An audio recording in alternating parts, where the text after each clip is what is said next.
오늘 우리에게 주시는 하나님의 말씀은 시편 64편 1절부터 10절 말씀입니다. 하나님, 내가 탄식할 때 내 소리를 들어주십시오. 원수들의 위협에서 내 생명을 지켜주십시오. 악인들이 은밀하게 모의할 때 나를 숨겨주시고 악한 일을 저지르는 자들의 폭력에서 나를 지켜주십시오. 그들은 칼날처럼 날카롭게 혀를 벼려 화살처럼 독서를 뽑아냅니다. 죄 없는 사람을 쏘려고 몰래 숨어 있다가 느닷없이 쏘고서도 거리낌조차 없습니다. 그들은 악한 일을 두고 서로 격려하며 남몰래 올가미를 치려고 모의하며 누가 우리를 보랴 하고 큰 소리를 칩니다. 그들이 악을 꾀하고 은밀하게 음모를 꾸미니 사람의 속마음은 참으로 알 수 없습니다. 그러나 하나님이 화를 쏘실 것이니 그들이 화살을 맞고서 순식간에 쓰러질 것이다. 하나님은 그들이 혀를 놀려서 한 말 때문에 그들을 멸하실 것이니 이것을 보는 자마다 도망칠 것이다. 그들은 모두 다 두려움에 사로잡혀 하나님의 하신 일을 선포하며 하나님의 하신 일을 생각하게 될 것이다. 의인은 주님께서 하신 일을 생각하면서 기뻐하고 주님께로 피할 것이니 마음이 정직한 사람은 모두 주님을 찬양할 것이다. 저는 어릴 때부터 아주 착하다는 소리를 많이 들었습니다. 그 이야기를 제 입으로 하는 일이 굉장히 쑥스럽지만 오늘 전할 메시지와 관련이 있어서 부득불 그 제 어릴 때 이야기를 드릴 수밖에 없게 됐습니다. 시키는 대로 하는 사람이 착한 사람이죠. 하라면 하고 하지 말라면 하지 말고, 그렇게 저는 어린 시절을 보냈고, 그래서 착하다는 말을 듣고 믿음 좋다는 말도 들었습니다. 그때 당시에 믿음 좋다는 것은 착하다는 개념과 거의 비슷한 개념이었습니다. 그때 저에게 용기가 있다, 아주 용감하다, 두려움이 없구나, 이런 평가를 해주는 분은 별로 없었습니다. 저는 그런 점에 대해서 정말 할 말이 없는 사람이죠. 근데 제가 나이가 들면서 성경을 깊이 알게 되고, 그리고는 믿음은 착한 것이라고 말할 수 있는 게 아니구나 하는 생각이 들었습니다. 믿음은 두려움이 없는 것과 관련된 개념입니다. 용감하다, 그게 오히려 더 믿음에 더 어울리는 개념입니다. 착하다고 말하는 것도 이 두려움이 없다는 개념과 사실은 같은 개념이라는 것을 나중에서야 알았습니다. 저는 착한 것과 두려움이 없는 것은 다른 것인 줄 알았어요. 웨슬리 목사님이 감리교회를 시작하신 분이죠. 18세기 초 영국에서 열심히 전도하시고 그리고 복음을 전하시는 삶을 살면서 고난이 많으셨습니다. 정말 핍박을 많이 받으셨어요. 근데 어느 날 전도를 하러 가시다가 갑자기 최근 3일 동안 아무런 핍박이 없었다는 사실을 깨닫게 되셨어요. 그리고는 숲속에 들어가셔서 말에서 내려서 하나님 앞에 간절히 기도했었습니다. 하나님, 제가 무슨 잘못을 저지른 것이 있습니까? 왜 지난 3일 동안 아무런 핍박이 저에게 없었습니까? 제가 혹시 뭘 잘못한 것이 있으면 깨닫게 해 주옵소서. 그러면서 숲속에서 정말 간절한 마음으로 큰 소리로 기도를 하시는데, 그 숲 건너편 길에서 어떤 남자가 그 기도 소리를 들었어요. 웨슬레구나. 그래가지고는 큰 돌을 잡고서 그냥 웨슬레 목사님에게, 기도하는 웨슬레 목사님에게 던졌다지 뭡니까? 웨슬레 목사님 기도하다가 누가 이렇게 돌을 던지니까 하나님 앞에 너무너무 감사의 기도를 드렸습니다. 하나님, 제가 지금 잘 가고 있는 거군요. 하나님 감사합니다. 그랬다는 웨슬레 목사님의 일화를 읽고 충격받았습니다. 그것이 착한 종이거든요. 하나님이 그때 웨슬레 목사님의 기도를 들으시는 하나님이 얼마나 웨슬레 목사님이 착하다고 하셨을까요? 착한 것은 믿음이 좋다는 뜻인데, 그것은 두려움이 없다는 겁니다. 두려움이 없어야 하나님이 기뻐하는 길로 갈 수 있어요. 신사춘배를 거부하다가 순교하신 주기철 목사님, 그분이 믿음이 있는 것이고 하나님이 보실 때 착한 종이죠. 손양호 목사님, 공산당 청년에게 두 아들 잃었습니다. 그런데 그 공산당 청년을 양자 삼았어요. 근데 나중에 공산당에게 순교했습니다. 손영원 목사님이 그렇게 사실 수 있었던 것은 그분에게 믿음이 있었기 때문에, 두려움이 없는 믿음이 있었기 때문에, 그리고 그것이 바로 하나님 보시기에 착한 거죠. 여러분, 우리가 세상 살아가는 동안에 우리를 두렵게 하는 일들이 많습니다. 우리가 사는 세상이 악한 세상이죠. 악한 사람이 많습니다. 오늘 시편 64편에 다윗이 그가 얼마나 지금 어려운 처지에 있는지를 1절 2절에서 말씀하는데, 그것은 믿었던 사람, 정말 사랑했던 사람으로부터 배신을 당하고 모반이 일어나서 다윗을 죽이려고 하는 겁니다. 1절 2절 보면, 하나님, 내가 탄식할 때에 내 소리를 들어주십시오. 원수들의 위협에서 내 생명을 지켜주십시오. 악인들이 은밀하게 모의할 때에 나를 숨겨주시고 악한 일을 저지르는 자들의 폭력에서 나를 지켜주십시오. 정말 세상에는 악한 사람이 많습니다. 어떻게 아들이 아버지를 모반하고 그렇게 충성스러웠던 신하들이 어찌 하루아침에 그렇게 바뀔 수가 있죠? 그런 일들을 우리도 겪고 삽니다.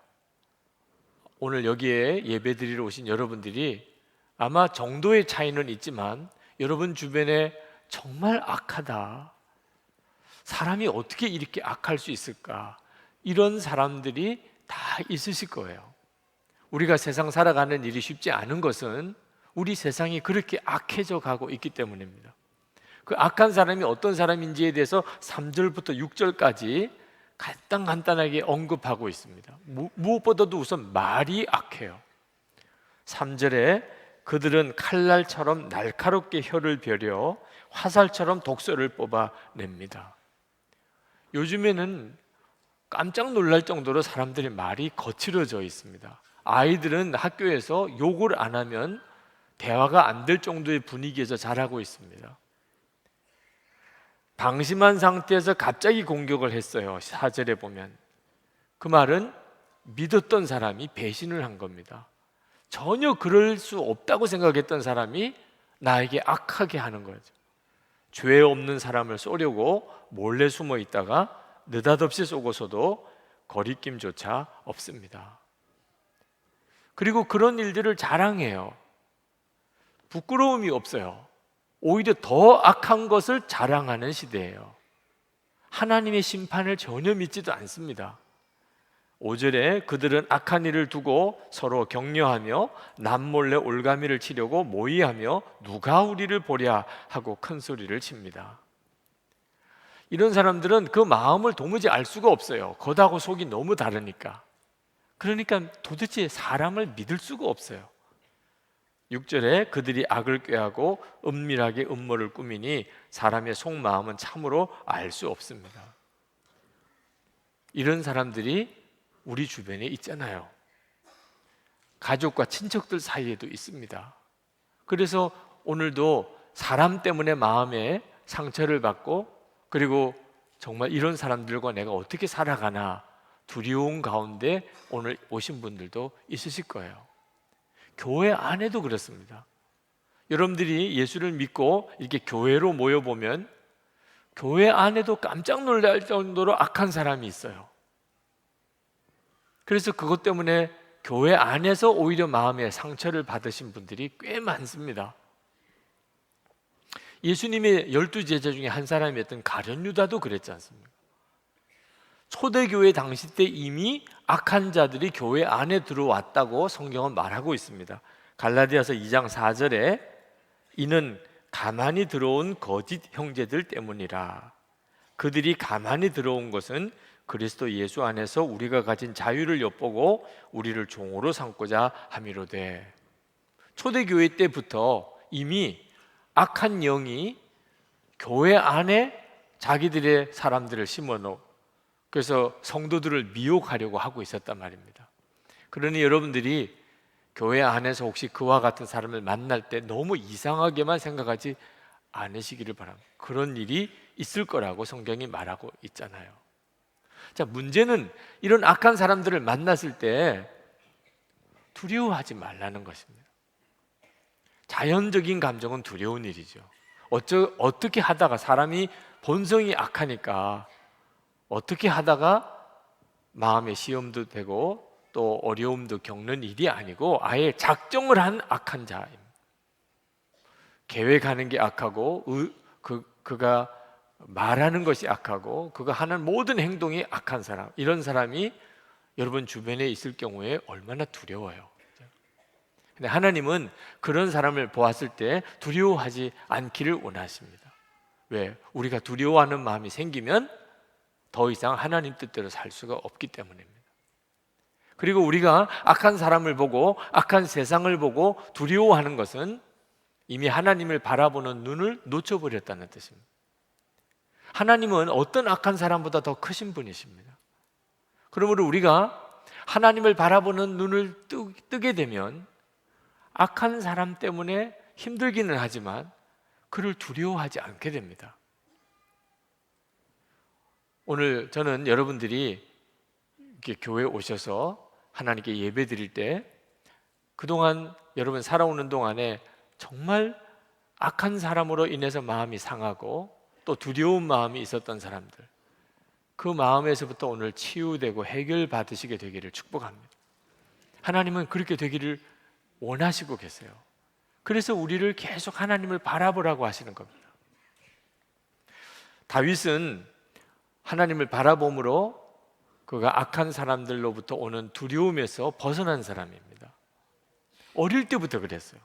다윗이 어릴 때 소년이었을 때 그가 들판에서 양떼를 쳤습니다.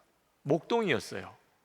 그런데 사자와 곰이 양의 새끼를 물어가려고 할 때, 여러분 사자와 곰입니다. 그리고 다윗은 소년이고, 그런데 다윗은 하나님께서 내게 맡겨준 양이라고 믿었어요. 아버지의 양을. 그래서 그 양을 위해서 하나님께 기도하고 늘 하나님 바라보던 아이였기 때문에 사자와 곰에게 달려들어서 그들이 움켜가는 양의 새끼를 건져냈었노라고 다윗이 간증합니다. 두려움이 있으면 못하는 거죠. 소년 다윗 골리앗을 꺾고 그 목을 베었잖아요. 하나님을 바라보는 믿음의 눈이 열렸기 때문입니다. 그럼 다윗은 하나님이 정말 살아계시다는 사실이 믿어지니까, 그 하나님을 바라보게 되니까 악한 사람, 악한 세상이 무섭지가 않았어요. 이번에도 그랬습니다. 그는 1절, 2절에서 그렇게 탄식하고 3절에서 6절까지 그 악한 자들이 어떤 존재라는 것을 말하면서 7절에 와서 갑자기 분위기가 달라집니다. 하나님을 바라보게 된 거예요. 7절부터 9절까지 말씀해 보면, 그러나 하나님이 화를 쏘실 것이니 그들이 화살을 맞고서 순식간에 쓰러질 것이다. 하나님은 그들이 혀를 놀려서 한 말 때문에 그들을 멸하실 것이니 이것을 보는 자마다 도망칠 것이다. 그들은 모두 다 두려움에 사로잡혀 하나님이 하신 일을 선포하며 하나님이 하신 일을 생각하게 될 것이다. 오늘 여러분들이 만약에 두려움 속에 있으신 분이 있다면, 사람이 두렵고 여러분의 환경이 두렵고 하다면 오늘 여러분들이 하나님을 바라보는 눈을 뜨시기 바랍니다. 제가 유학생 수련회 코스타에 갔다가 그 이랜드 박성수 회장님의 말씀을 듣는 중에 인상 깊은 부분이 있었어요. 그분이 지금까지 이랜드를 이렇게 키워오는 동안에 수없는 어려운 일이 있었다는 겁니다. 도무지 내가 이 문제를 해결할 수 있을까? 그런 어려운 문제를 만날 때마다 그 회사에 만들어 놓은 기도실에 들어가서 기도하고 전 사원들에게 기도하도록 그렇게 하면서 지금까지 그 어려움들을 해결해 왔다는 거예요. 그런데 그분이 하는 이야기가, 기도를 했더니 하나님이 그 모든 어려운 문제를 다 해결해 주셨다는 게 아니라는 거죠. 기도하러 들어갔더니 하나님께서 마음에 있는 두려운 문제를 다 제거하시고, 그리고 하나님의 방법대로 끝까지 갈 수 있는 믿음의 담대함을 자기에게 주셨다는 거예요. 기도하니까 그렇게 해주셨다는 거예요. 그래서 기도실에서 나와서 다시 하나님의 방법대로 회사를 경영해 나왔는데, 지금까지 하나님이 이렇게 회사를 이끌어 주셨다. 이것이 오늘 지금 이 예배를 드리는 시간에 여러분들 중에 어떤 사람에게 이 일이 이루어질지 모르는 것입니다. 오늘 하나님께 예배하는 중에 주님을 바라보는 눈이 열리고 그러다 보니 나를 두렵게 하는 문제, 두렵게 하는 사람이 내 안에서 해결이 되는 거죠. 여러분, 세상이 악하면 악할수록 더욱 하나님을 바라보실 수 있게 되기를 바랍니다. 시편 27편 1절에 여호와는 내 생명의 능력이시니 내가 누구를 무서워하리요. 히브리서 13장 6절에 주는 나를 돕는 자시니 내가 무서워하지 아니하겠노라. 사람이 내게 어찌하리요. 주의 말씀이 오늘 우리 가운데 그대로 이루어집니다. 또 그리 되기를 축복합니다. 그런데 이렇게 하나님을 바라보면 갑자기 그렇게 두려운 사람이 두렵지가 않고 그렇게 악한 사람이 더 이상 무섭지가 않게 되는 것과 함께 진짜 내가 두려워해야 될 게 무엇인지가 깨달아집니다. 처음에는 악한 사람이 두렵지요. 아주 작정하고 악하게 살려는 사람이 너무너무 마음이 부담이 되고 두렵지요. 그런데 주님을 바라보는 중에 그 사람이 더 이상 무섭지가 않아요. 악한 세상이라고 말하지만 더 이상 세상이 무섭지가 않아요. 근데 그때 진짜 무서운 게 나타나요. 아, 내가 정말 무서워해야 될 거는 이거였구나. 그게 뭐지요? 우리 자신입니다. 우리 자신이에요. 진짜 무서운 건 우리 자신입니다. 악한 세상에서 자꾸 악한 사람을 만나서 그들과 부딪히고 그 사람 때문에 속상하고 그 사람을 계속 미워하고 그 사람 때문에 탄식하고 하다가 나도 그만 그 사람하고 비슷해져 버리는 거예요. 24시간 주님을 바라볼 때 우리 안에 예수님의 왕되심이 이루어지지만 우리가 세상에 사는 동안 계속 세상 바라보고 그리고 악한 사람과 계속 부딪히다 보면 여러분도 바뀌는 거 아십니까? 여러분도 똑같이 바뀌어요. 어느 순간 나도 모르게 그 사람처럼 말이 거칠어지고 마음은 황폐해지고 그리고 자꾸 악한 생각만 드는 거죠. 이게 정말 무서운 거예요. 우리가 악해져 버리면 그 다음엔 더 이상 나에게는 하나님을 바라볼 믿음도 없어지게 됩니다. 나는 악마와 손을 잡게 돼요. 악마의 방법을 내가 붙들게 됩니다. 그리고는 진짜 기도도 안 나와요. 여러분, 서점에 가면 메시지 성경이라고 유명한 성경이 있습니다. 원래 공인된 성경은 아닙니다. 유진 피터슨이라고 하는 신학자가 성경을 현대인들이 잘 알아듣고 읽기 쉽도록 그렇게 풀어 쓴 사역이에요. 그래서 성경을 나름대로 좀 과감하게 해석도 새로 하고 표현도 새로 하면서 그저 내용을 이어갈 수 있게끔 써놓은 성경인데 꽤 유명합니다. 그래서 성경을 읽다가 내용을 잘 이해하기 어려우면 메시지 성경을 보면 아, 이런 뜻이구나 할 수도 있죠. 유명한 신학자예요. 이분이 어릴 때 아주 믿음이 좋은 집안에서 자랐습니다. 뭐 부모님도 형제도 친척도 다 믿음이 좋은 집안이라 어릴 때는 그냥 그렇게 곱게 믿음을 가지고 자랐어요. 그러다가 소위 험한 세상을 경험한 것이 초등학교 1학년 때 학교 들어갔습니다. 거기는 다 믿음이 좋은 아이들만 모인 게 아니었거든요. 특히 1학년 때 2학년인 게리슨 존스라고 하는 아이가 이 유진을 너무너무 괴롭히는 아이였습니다. 왜냐하면 예수 믿는 아주 곱상하게 자란 아이라 욕을 해도 무슨 뭐 반항도 안 하고 때려도 가만히 있고 놀려도 가만히 있고 그러니까 정말 괴롭히기 딱 좋지요. 그래서 학교만 가면 하여튼 이 2학년 게리슨 존스라고 하는 아이가 너무너무 괴롭히는 겁니다. 그러나 어릴 때부터 유진 피터슨이 들은 말씀은 원수를 사랑하라는, 누가 너의 뺨을 때리면 다른 뺨도 돌려대라는. 그러니 도대체 뭐 상대가 안 되는 거죠. 이 게리슨 존스가 늘 유진에게 하는 이야기가 이 예수 믿는 계집애 같은 애, 그게 놀리는 말이었습니다. 집에 가면 멍이 들어가지고 오면 엄마가 붙잡고 기도해 줘요. 그 게리슨 존스가 예수 믿고 구원받게 되도록. 그리고 그는 아직도 구원받지 못한 아이니까 그러니까 너가 그 아이를 오히려 품어주고 사랑해야 된다. 늘 그렇게 들었습니다. 어느 날 친구들하고 같이 있는데 이 게리슨 존스가 유진 피터슨을 보고 왔어요. 그리고는 또 때리기 시작하는 겁니다. 그때 유진 피터슨 안에 갑자기 변화가 일어났어요.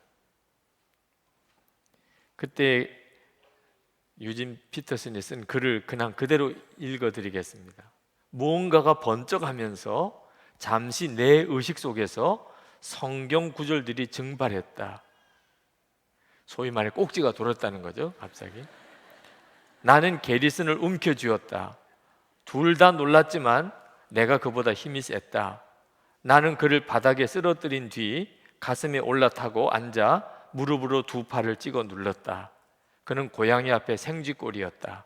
너무 좋아 믿어지지 않았다. 주먹으로 그의 얼굴을 쳤다. 기분이 좋았다. 다시 쳤더니 코피가 확 뿜어나왔다. 흰 눈밭을 적시는 빨간색이 멋있어 보였다. 내가 게리슨에게 나에게 삼촌이라고 불러봐 했더니 그는 말하려 들지 않았다. 한 방 더 갈겼다. 피가 더 나왔다. 그때 내가 받은 기독교 교육이 다시 고개를 쳐들었다. 그래서 말을 바꾸었다. 나는 예수 그리스도를 내 구주와 주님으로 믿습니다. 그렇게 말해. 그는 말하려 들지 않았다. 다시 때렸다. 피가 더 나왔다. 나는 예수 그리스도를 내 구주와 주님으로 믿습니다. 어서 말하라고. 결국 그는 따라했다. 게리슨 존스는 내가 최초로 그리스도인으로 회심시킨 사람이다. 야, 유진 피터슨이 어릴 때 이랬을 거라고는 상상할 수가 없었어요. 물론 어릴 때 그렇게 했었던 이야기를 재미있게 썼지만 우리가 세상 살면서 우리가 이렇게 되는 거예요. 악한 사람들과 만나서 자꾸 그들의 일을 겪다가 보면 내 마음과 심성이 그렇게 변한다니까요. 어느 목사님 딸 아주 어릴 때 그 장난감 인형 가지고 친구들하고 막 싸우더래. 그런데 목사님이 섬찟한 것이 막 죽인다 그러고 죽어 그러고 이런 말을 쓰니까 목사님이 야단을 쳤대요. 왜 그렇게 그런 험한 말을 쓰냐? 말을 이쁘게 해야지. 그랬더니 그 딸이 그 막 싸우던 친구에게 아주 목소리를 쫙 바꿔가지고 이거는 내 거야. 너 죽고 싶어. 말을 예쁘게 하려니까 목사님이 너무 어이가 없어서 너는 어떻게 그렇게 말하니? 너는 목사님 딸이잖아. 그랬더니 그 아이가 난 목사님 딸 아니야. 난 사모님 딸이야. 우리 다 어린애들 이야기처럼 웃지만요, 우리가 꼭 그렇게 한다니까요. 우리가 사회에 나가서 사람들과 같이 어울려 지내는 동안에 나 더 이상 크리스천으로서 내가 고백하고 사는 거 나 포기해. 나도 한 성질해. 나도 옛날에 한번 해봤어. 이게 두려운 거예요. 우리가 진짜 두려워해야 될 일이에요. 악한 사람을 만나서 그 사람 때문에 내가 당하는 험한 일이 두려운 게 아닙니다. 내가 그 사람을 닮아가는 것, 그게 진짜 두려운 거예요. 우리가 하나님을 바라보면 악한 자가 나를 아무리 힘들게 해도 결국 하나님의 역사가 나타납니다. 근데 내가 악해져 버리면 그러면 하나님이 우리에게 어떻게 역사하실 수가 없어요. 여러분이 악한 자를 만났다고 싶으면 그러면 그 악한 자가 여러분에게서 떠나가기를, 그가 꺾어지기를 기도해야 될 게 아니고 여러분 자신이 그처럼 악해지지 않기를 기도해야 돼요. 그 악한 자를 만났다고 해서 여러분도 악해지지 않게 되기를 기도해야 됩니다. 우리가 악한 사람을 만나는 것은 끔찍한 일이죠. 그러나 내가 다른 사람에게 악한 사람이 되는 것은 더 끔찍한 일이에요. 다윗이 참 위대한 것은 그렇게 배신하고 그리고 반란하고 다윗을 죽이려고 하는 그런 악한 사람들과 그 험한 일을 겪으면서도 다윗은 그 마음의 심성이 악해지지 않았다는 겁니다. 10절 말씀을 봅시다. 의인은 주님께서 하신 일을 생각하면서 기뻐하고 주님께로 피할 것이니 마음이 정직한 사람은 모두 주님을 찬양할 것이다. 다윗은요, 주님을 생각하면서 마음이 기뻤다고 그랬어요. 다윗은 마음이 정직했다고요. 하나님이 내 마음을 아시는데 나는 마음이 정직합니다. 그리고 주님을 찬양했어요. 여러분, 오늘 여러분이 세상에 살면서 여러분도 모르는 사이에 마음이 악해지고 강팍해지고 그랬는지 어땠는지는 여러분 스스로 진단할 수 있습니다. 여러분 안에 샘솟는 기쁨이 여전히 있습니까? 주님으로 인하여 샘솟는 기쁨이 있으신가요? 여러분은 솔직히 마음이 정직하신가요? 여러분 안에는 오늘 진심으로 찬양이 있습니까? 만약에 그렇지 않다면 오늘 와서 예배는 참석하고 있지만 내 마음에 샘솟는 기쁨이 뭔지 모르겠고 내 마음의 정직함이라고 내가 그렇게 하나님 앞에 담대히 말할 수가 없고 내가 찬송을 부르는 것이 그저 입술로만 부르는 찬송에 그칠 뿐이라고 생각한다면 큰일 난 거예요. 악한 사람 때문입니다. 지난 한 주간 동안 내 삶이 너무 험했어요. 그게 바로 마귀가 여러분을 속이는 거예요. 핑계를 거기다가 대는 겁니다. 세상이 악하니까 사람 때문에 내가 얼마나 시달렸으면 이랬겠습니까? 여러분, 마귀가 원하는 게 뭔지 아십니까? 여러분을 괴롭게 하는 것인 줄 아십니까? 마귀가 원하는 것은 여러분의 마음이 강팍해지는 겁니다. 예수님을 영접한 사람들이잖아요. 예수님을 마음에 영접한 사람이에요. 마음이 완전히 달라졌어요. 예수님의 마음이에요. 마귀가 이걸 도무지 보고 있을 수가 없어요. 그래서 마귀가 여러분들의 마음이 미워하고 분노하고 그리고 그것 때문에 낙심하고 마귀가 그렇게 되기를 원한다니까요. 그러니 어느 순간에 내 속에 기쁨이 없어요. 찬송이 없어요. 내 마음이 정직하지 않아요. 내가 하나님을 바라보지 않고 있다는 뜻입니다. 예수님을 내가 마음에 영접했다고는 하지만 내 마음에 계신 주님을 내가 더 이상 바라보고 있지 않다는 뜻이에요. 우리가 진짜 주님을 바라보게 시작하면 그러면 아무리 악한 사람과 함께 있어도 내 마음이 뺏기지 않습니다. 예수님이 내 마음의 왕이시니까. 지난 남성 부흥회 때 박은조 목사님께서 설교 중에 그 잊혀진 사람들의 마을 이야기를 하셨습니다. 김요성 목사님이란 분이 목회하셨던 나환자 그 한센시병 환자의 정착촌 영호 마을이라는 곳에 목회하시던 때에 있었던 이야기입니다. 그 중에 그 양씨 이야기 하셨어요. 양씨는 예수를 처음 이제 믿은 분입니다. 그러니 예수 믿는 사람이 어떻게 사는 것인지를 이 양씨는 거의 모르죠. 뭐 예수 믿는 사람이 주변에 있었던 것도 아니고. 근데 어느 날 이 양씨가 목사님을 찾아왔대요. 화가 대단히 나서. 왜 그러시냐고 그랬더니 자기 암돼지 5마리가 옆집 밭에 가서 그 채소를 다 먹어버렸어. 근데 그 옆집 주인이 배상금으로 이 암돼지 5마리를 다 뺏어 가려는다는 거예요. 암돼지 5마리를 배상금으로 내라는 거죠. 아무리 밭에 있는 채소를 다 뜯어 먹어도 이 암돼지 5마리를 다 뺏어 가겠다는 거는 이건 말이 안 되는 일이잖아요. 흥분해서 왔어요. 근데 목사님께서 그 양 씨에게 그렇게 이야기를 해줬습니다. 아마 당신이 예수를 믿는다고 마을에 소문이 나서 아마 당신을 시험하려고 하는 모양입니다. 예수 믿는 사람은 어떤 사람인가? 아마 당신의 마음을 자꾸 마음을 힘들게 해서 당신이 화를 내고 당신 막 성질을 내고 싸우고 이렇게 자꾸 충동하려는 모양입니다. 그리고는 예수 믿어도 소용없네, 예수 믿은 사람이 저 꼴이네, 이렇게 말하려는 모양입니다. 그러니 양씨 그냥 암돼지 5마리를 다 줘버리세요. 이분이 목사님의 이런 황당한 이야기를 듣고는 진지하게 예수 믿으면 그래야 됩니까? 그러면 제가 그렇게 하겠습니다. 그렇게 하고는 돌아가서 진짜 돼지 5마리를 그 옆집에 다 줘버렸어요.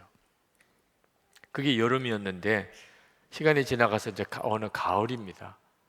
이 양 씨가 아침에 목사님에게 왔는데 뭐 얼굴이 얼마나 싱글벙글하고 왔는지, 어제 이 옆집에 황소 7마리가 자기 밭에 와서 자기 밭을 있는 걸 다 먹어버렸다는 거야. 그러니 하나님이 이렇게 나를 축복하신다. 암돼지 5마리를 뺏기고 이제는 황소 7마리를 얻은 거예요. 뭐 그 옆집 사람도 더 할 말이 없이 이건 이제 몽땅 우리 거다. 그러면서 목사님에게 그 기쁜 소식을 전해주려고 왔는데, 목사님이 그 양 씨의 그 정말 흥분한 마음을 일거에 그냥 찬물을 끼얹었습니다. 양 씨, 생각해 보세요. 당신이 암돼지 5마리 그렇게 뺏기고 얼마나 힘들었냐. 근데 지금 황소 7마리를 당신한테 뺏기고 그 옆집 사람이 얼마나 힘들겠는지를 생각해 보라고. 그러니 예수를 믿으면 원수를 사랑하라고 했잖아요. 당신이 물론 이거 내 거다고 해서 그쪽에서 할 말이 없겠지만, 정말 예수 믿는 사람이라면 그 7마리를 주인에게 돌려주는 게 그게 마땅한 일이 아니겠냐고. 양씨가 허리에다가 손을 얹고 씩씩거리고 듣다가 그만 마음을 수그러뜨리고, 그렇게 해야 되는 겁니까? 예수를 믿으면 그렇게 해야 됩니다. 그렇다면 제가 예수를 믿기로 결심을 했는데 그렇게 해야 하겠네요. 그러고는 진짜 돌아가서 황소 7마리를 그냥 돌려 보내주었어요. 그리고 그 다음날 아침에 또 쫓아왔어요. 양씨가 입이 그냥 귀에 걸려가지고 목사님, 이거는 그냥 받아도 되는 거지요. 뭔데요? 옆집 아저씨가 왔는데 너무너무 잘못했다고 어제 밤새 한숨을 못 잤다는 거예요. 도대체 어떻게 이런 일이 있을 수 있는지 너무너무 마음이 괴로워서, 그래서 지난번에 암돼지 5마리 가져가서 그게 새끼를 낳고 한 마리당 18마리씩 낳았대. 그래서 몽땅 합해서 90마리, 돼지 90마리를 가져왔으니 이걸 다 받으시라. 이건 당신 것이라고. 이거야 뭐 제 거가 아니겠습니까? 참 하나님의 축복하심이 이렇게 놀랍네요. 이 90마리 그동안 사료값만 생각해도 이거 얼마나 수지 맞은 것인지 모르겠습니다. 그러면서 그 양씨가 하는 이야기가, 그러나 목사님, 정말 감사한 것은 이것보다 더 좋은 일이 있었다는 겁니다. 그러면서 하는 이야기가, 마을 전체가 우리를 예수 믿는 사람으로 인정하게 된 겁니다. 이거야말로 하나님께 받은 최고의 선물이 아니겠습니까? 여러분, 세상 사람이 악하게 한다고 꼭 내 마음이 완악해지고 같이 그 사람 때문에 내 마음이 상하고 나도 그냥 그 사람 때문에 악해지는 거 아닙니다. 우리가 주님을 바라보는 눈을 분명히 뜨고 산다면 오히려 그것 때문에 더 하나님의 영광이 우리를 통해 드러나게 됩니다. 우리가 악한 사람이 우리 주변에 있을 때 어떻게 그 사람을 두려워하지 않을 수 있을까요? 주님을 바라보는 것입니다. 악한 자보다 더 크신 주님을 바라보는, 그분이 지금 내 마음에 계세요. 악한 사람이 그렇게 많은데 어떻게 내가 악해지지 않을 수 있죠? 역시 주님을 바라보시는, 예수님이 내 마음에 왕 되심을 분명하게 하고 고백하고 계속 나아갈 때, 그래서 하나님의 역사가 일어나요. 가정 안에, 내 일가 친척 사이에, 직장과 내가 사는 동네에 정말 기가 막힌 일들이 벌어지게 되는 것입니다. 이제 우리 기도하십시다. 오늘 하나님께서 여러분의 마음에 우리가 악한 사람과도 살아야 되고 정말 악한 세상이라고 말하는 곳에서 우리가 살지만 주님은 능히 우리를 지키실 수 있음을 여러분이 꼭 믿으시기 바랍니다. 그리고 주님을 바라보시고 기도하십시오. 하나님, 다윗에게 그렇게 역사하신 것처럼 저에게도 그렇게 하실 줄 믿습니다. 제가 악한 자를 두려워하지도 않고 그리고 나도 덩달아 악해지지도 않게 하소서. 그래서 하나님의 역사가 일어나게 해주소서. 제 속에 기쁨이 샘솟고 마음이 정직하며 항상 주님을 찬송하게 해주소서. 기도합시다.